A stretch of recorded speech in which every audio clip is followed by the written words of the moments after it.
Thanks so much for inviting me. I'm delighted to be here always, to be at a place where probably one of the best sustainable ag programs in the country, and it's really the best.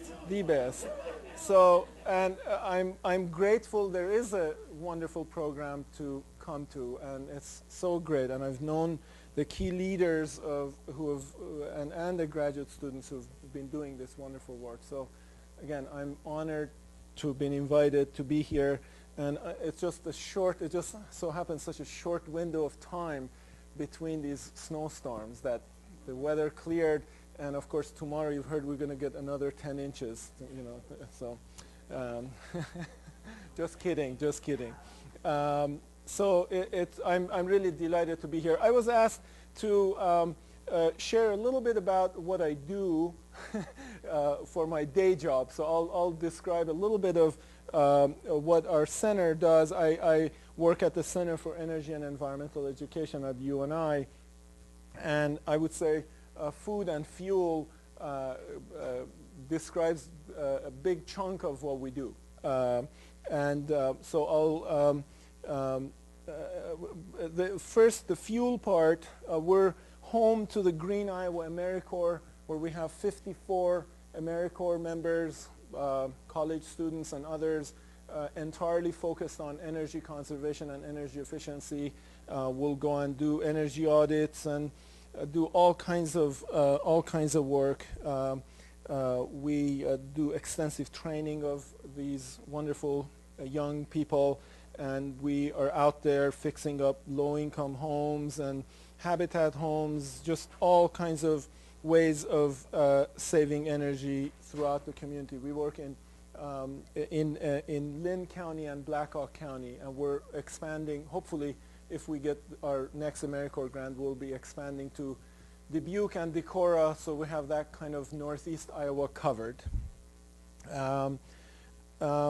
We're also working with existing heating and cooling contractors and helping them, familiarizing them with installation of solar systems. This is a solar hot air system that was installed probably in the 70s in our town by a local contractor, but then they didn't do anything solar for 30 years, and we're kind of rekindling that. Our center is involved in training of installers and contractors in our area. I'll talk about meeting on-farm energy needs later as part of my presentation. And then we're working with school districts on energy-related things as well. Of course, we have a big chunk of our center is about K through 12 energy education. We have a couple of staff who are involved in that. We have a significant local food system work going on in our community that has been supported by the Leopold Center and many others. This has been kind of the result of many years of work that we've increased the expenditure of local food by institutional buyers in our metro area. As you can see, we're just putting the 2009 numbers together, and it's in like 2.7 million by about 30 food buyers in our metro area. So we're very pleased about that. Again, the Leopold Center has been a key force behind this, and we of course work with many other entities throughout the state. Another part of my work is to kind of work with local governments and cities and counties to help them kind of develop a better understanding of sustainability. And we don't normally think of cities as natural resource agencies, but they really are. We were talking at lunch about Ames building in the floodplain quite a bit, and the I-35 was almost underwater. And I know I-30, I've seen US 30 underwater south of Ames before. So there's key natural resource issues that cities that we need to help them see their role. So we're involved quite a bit.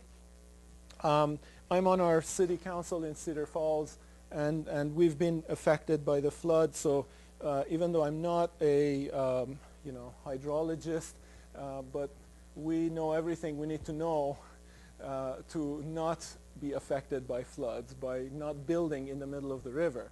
And a lot of cities routinely do that. And so after the flood, I've been really involved with many state legislatures, with the Iowa Flood Center, and with DNR, trying to help our state develop better watershed management and floodplain management throughout the state. And that work actually is going on as we speak.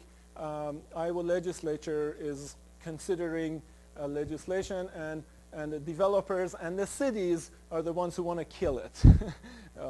They don't want, so that tension is going on, and it's really interesting. And again, kind of saying, wait a minute, cities as natural resource agencies and the long-term consequence of that.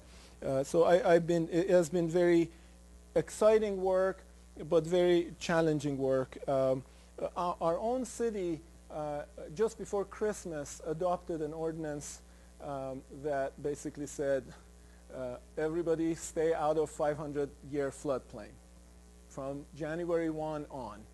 So we'll see how long it'll last. That ordinance will come under fire.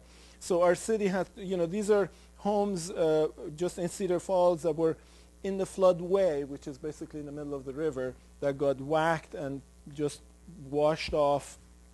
We're in the woodlots.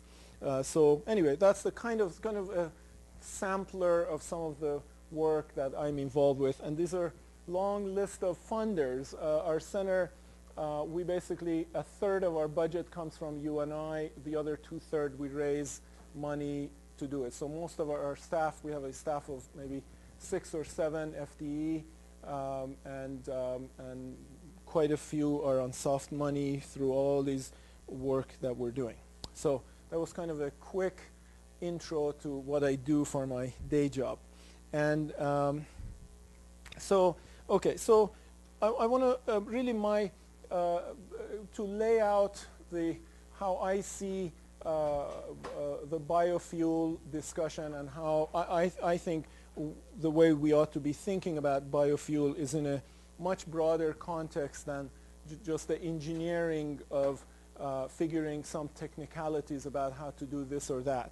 And so that's what I'll try to do, is to broaden the context in which biofuel work is situated. Okay? And one of the first thing is that the whole discussion of not just biofuel, but all renewable fuels are in the context of, well, where can we get more of it? We're not going to change anything. We're going to keep driving monster vehicles. We'll continue a wasteful lifestyle, but boy, our fuel better be renewable. And we're going to get it from biofuel. We'll continue the lifestyle we've become accustomed to. We'll just get it from allegedly renewable sources. Thank you for watching the Agronomist Podcast. YouTube limits video lengths to 10 minutes. You can watch this seminar in its entirety at the Department of Agronomy website, www.agron.iastate.edu.